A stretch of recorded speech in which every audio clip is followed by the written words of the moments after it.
Okay, now here is our sample problem number 32. Ayan, so basahin muna natin yung problem natin. So here, what is the absolute pressure in kPa 9 meter below the open surface in a tank of oil na may specific gravity na 0.85 if the barometric pressure is 720 mm of mercury?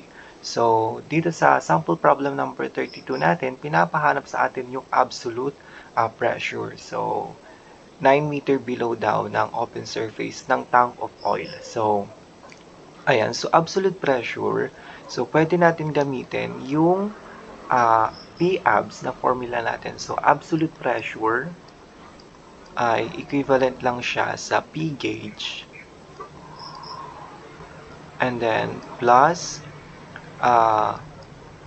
atmospheric pressure. Ayan. So, ayan. Una, P gauge.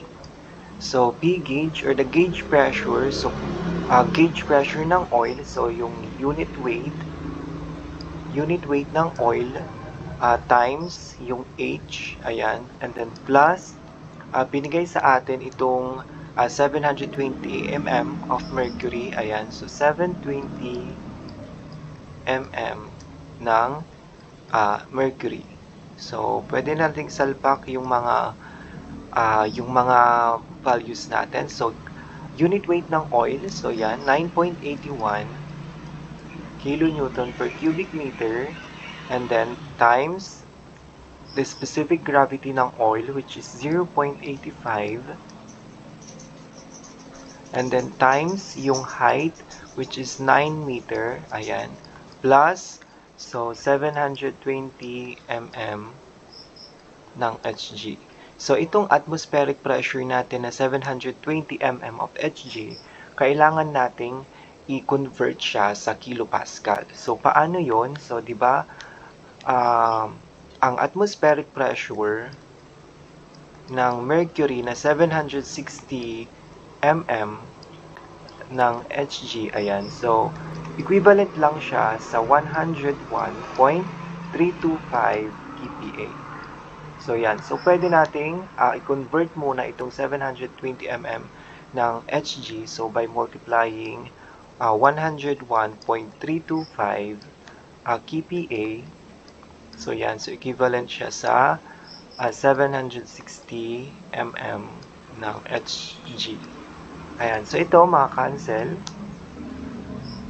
So, ang matitira is kPa. So, pwede na natin ngayon makuha yung absolute pressure natin. So, input natin sa calculator. Ayan. So, 9.81 times 0.85 times 9 meter plus 720 times 101.325 divided by 760. Ayan. So, ang sagot natin is 171. So, 100...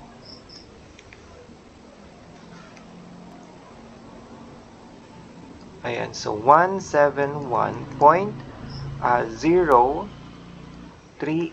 Ayan, so anong magiging unit natin? So, kPa. Ayan. So, ito, maka-cancel ito.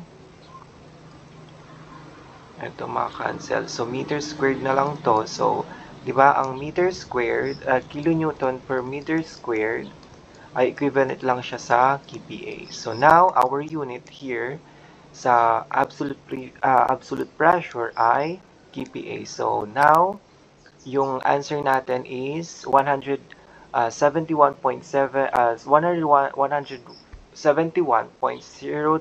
kPa.